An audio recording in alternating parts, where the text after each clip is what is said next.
Welcome, everybody.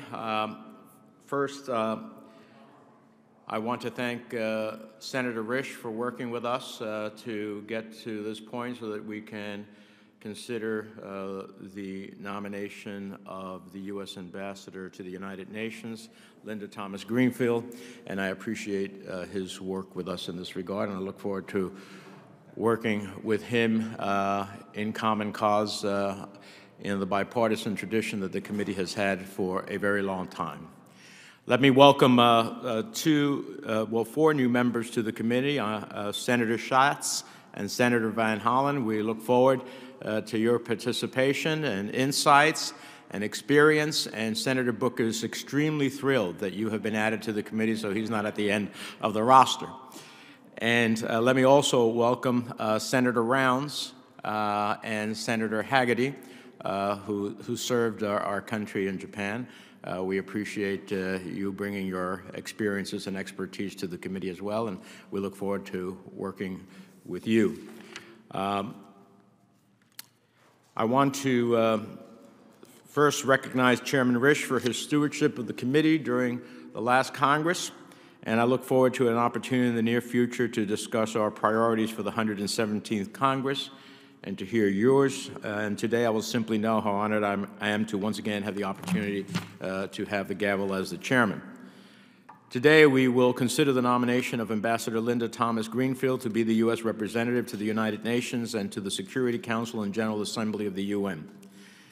Senator Risch, as I said, I want to thank you again for helping us put Ambassador Greenfield's hearing last week and this business meeting today. It is an understatement to say that Ambassador Thomas-Greenfield is eminently qualified for the position of U.S. representative to the United Nations. For over 35 years, she has served this country faithfully and ably under both Democratic and Republican administrations. Ambassador to Liberia, Director General of the Foreign Service, Assistant Secretary of State for African Affairs, her record of service in the senior and Senate-confirmed positions of the State Department has been extraordinary. Our country is lucky that the ambassador has agreed to return to public service. We face an array of formidable challenges both around the world and at the United Nations that demand someone with her skills and commitment to democracy, good governance, human rights, and anti-corruption efforts.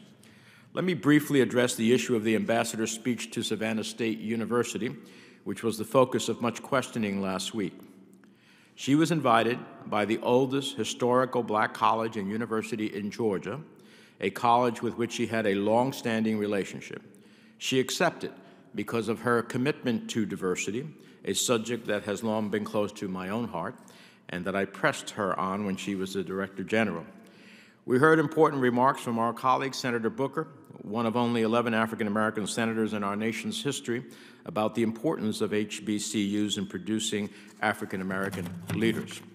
Ambassador Thomas-Greenfield spoke at Savannah State to encourage young black and brown Americans who are underrepresented in our foreign service to take their considerable talents and consider careers in U.S. national security, and especially to enter our foreign service so they can help spread American values around the world.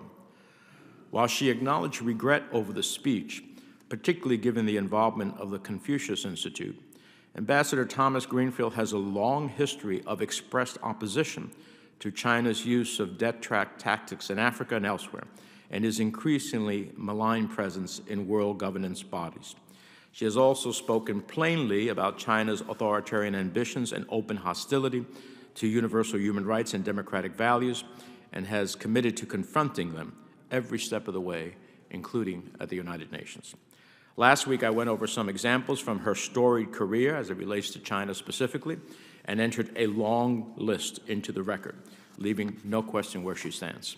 I have no doubt that Ambassador Thomas-Greenfield is someone who is clear-eyed about the challenges we face from China's government, about regaining U.S. leverage and influence in the Security Council, about re-engaging our allies and holding Iran accountable, and about standing up when Israel is subject to bias attacks.